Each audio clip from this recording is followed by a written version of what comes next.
Всем здравствуйте! С вами Эльвира из Америки. Жап-топор или же погалам елташлактин дандане Эльвира Америкагич. Приехала я в Таллахасси в конце 2002 года. Начала работать на штат Флорида уже почти через год, в 2004 году. И в свои обеденные перерывы я читала онлайн-газету «Таллахасси Демократ». И тогда меня привлекла история исчезновения Майкла Уильямса.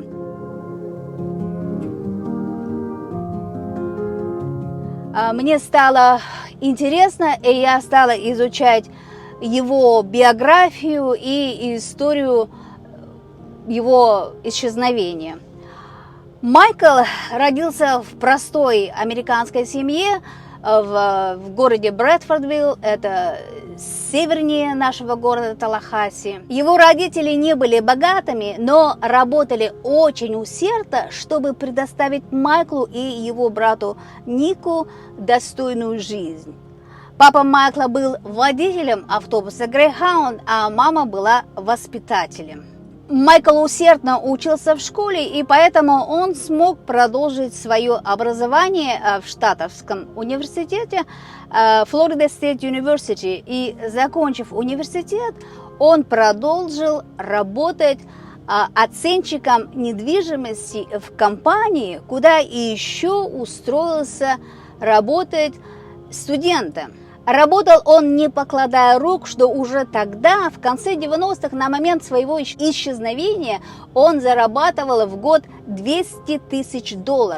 И я скажу, это большие деньги даже сегодня. Еще в школе он встретил свою любовь Денис Меррилл, на которой он впоследствии и женился. Из которой родилась их общая дочь в 1999 году.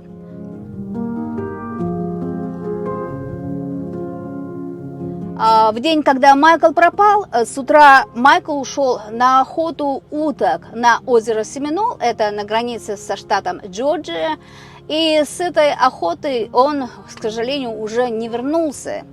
И случилось все это в декабре 2000 года.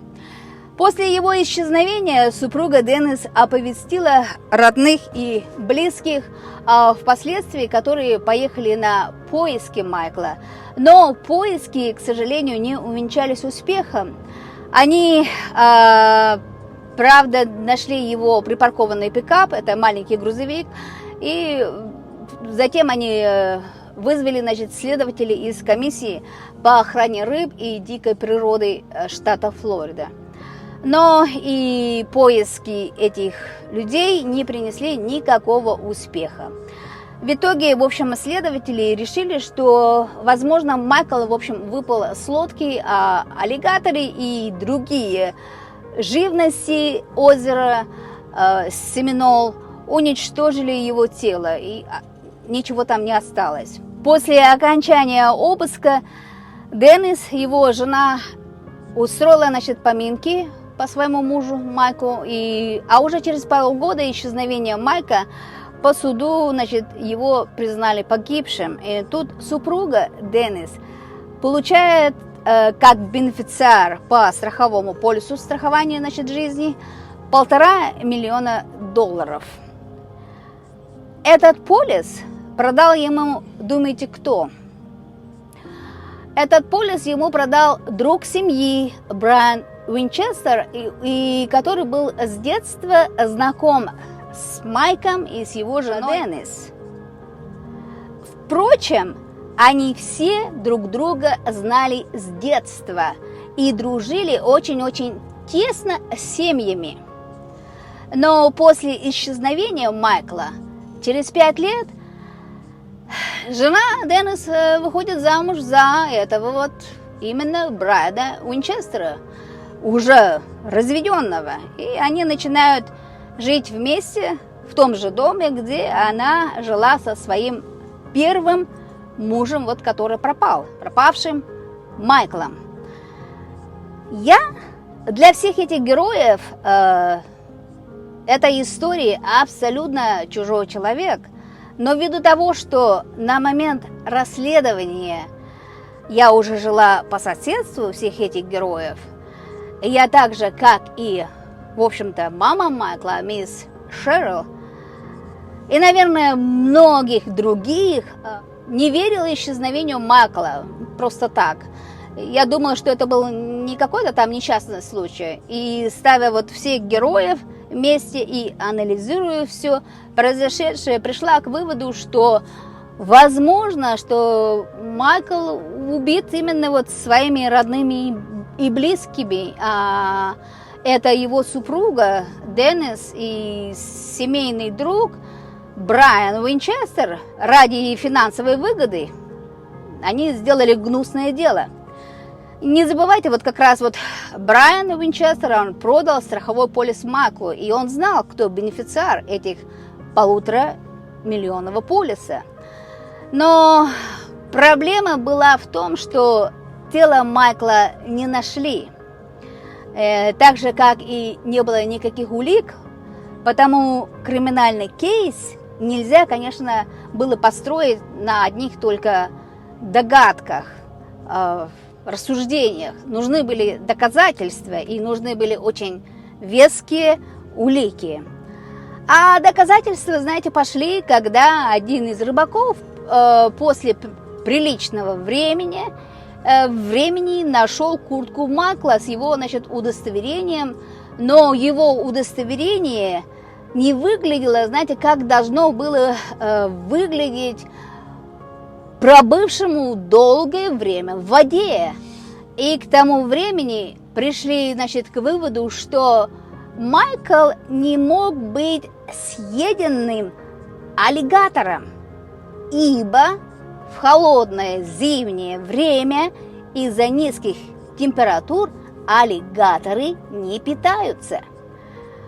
И уже закрытое дело, в общем-то, по наставлению матери Майкла, мисс Шерри, впоследствии снова открыли.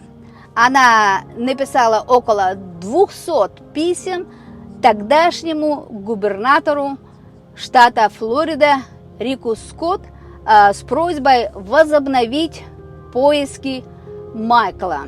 Все это освещалось по местному телевидению, в газетах, и я скажу, не только на местном телевидении, по местному телевидению показывали и говорили, ну и также говорили на канале Investigation Discovery. Этому делу был посвящен эпизод. Я же, наблюдая за всем этим происходящим, больше всего в душе сочувствовала матери Майкла, мисс Шерил. И даже не зная ее лично, я молилась за ее здоровье, чтобы Бог дал крепости духа, и при жизни она смогла узнать всю правду произошедшего. Ну вот у меня есть привычка молиться за абсолютно незнакомых людей. И чем больше я видела мисс Шерил, маму Майкла Уильямса, с экрана телевизора и газет, и однажды даже увидела стоящую ее на улице, значит, с плакатом.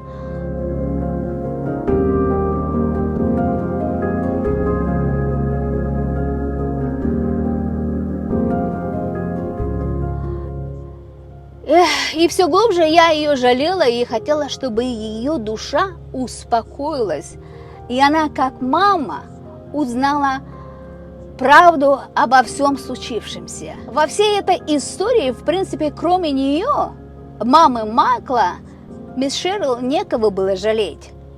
Вот скажете, дочь, но она была слишком мала в момент исчезновения отца Майкла, ей был всего лишь годик. И впоследствии дочь получала лживую информацию от матери Деннис, жены Майка.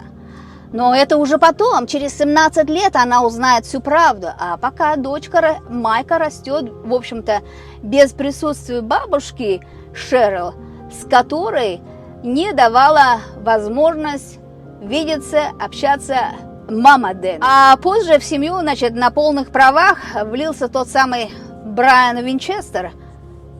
друг в семье. Впрочем, он уже был в семье постольку-поскольку. Ох уж эти, знаете, друзья семьи или подруги.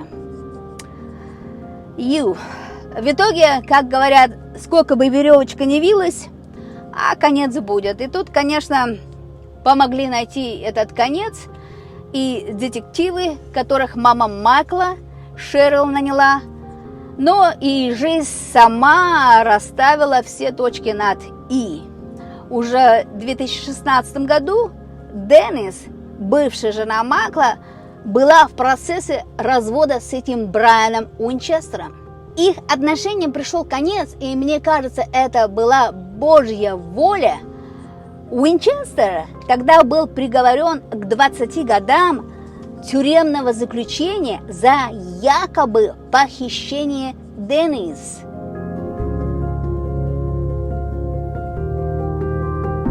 И это случилось за день до того, как Florida Department of Law Enforcement объявила, что тело Уильямса, Майка, было найдено. То есть одно преступление он старался покрыть другим, но этим он только открывал все больше и больше. В общем, Уинчестер признался, что по просьбе Деннис, жены Майкла, тогда в декабре 2000 года он застрелил Майкла и закопал его тело в городе Таллахасси. И, кстати говоря, недалеко от дома его матери, мисс Шерил. В итоге его жена Деннис получила пожизненное без пароля за убийство мужа Майкла.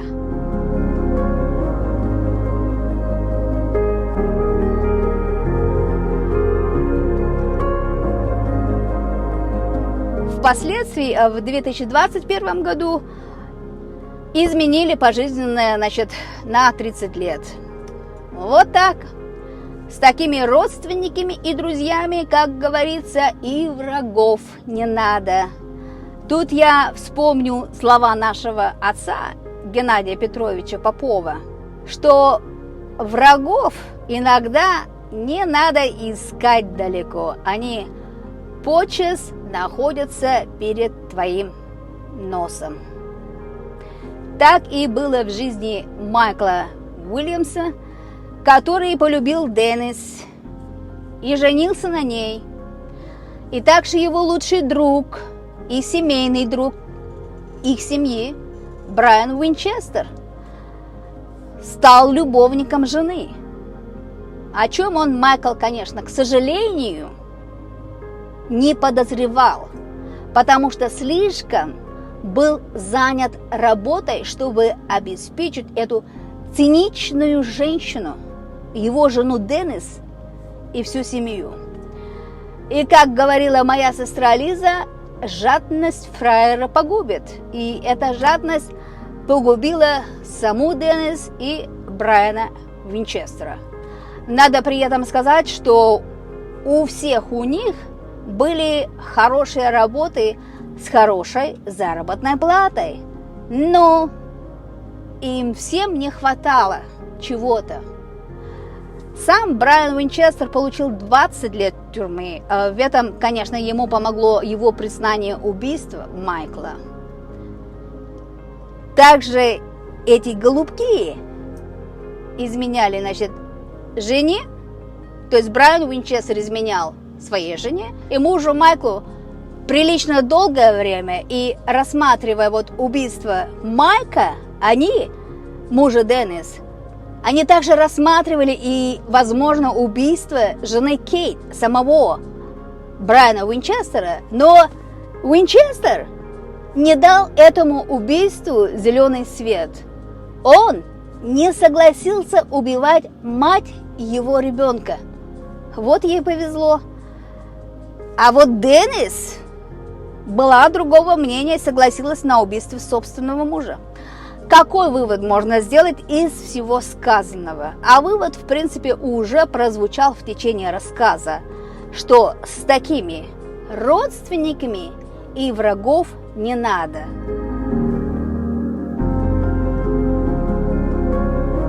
И что жадность фраера погубит. И что для огромнейшей ошибки в жизни, разбившей жизнь нескольких людей, жизнь нескольких семей, нужен был всего лишь один опрометчивый шаг двух нечестных людей.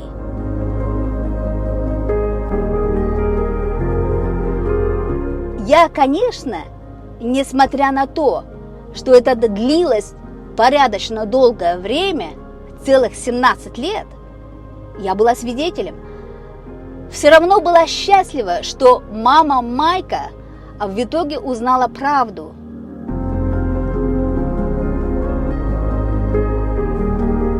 Тем самым мои молитвы были услышаны, и за что я благодарна Всевышнему. Всем спасибо за просмотр видео. Кто еще не подписался на мой YouTube канал, пожалуйста, подписывайтесь. Распространяйте мое видео, ставьте лайки, будьте здоровы и счастливы.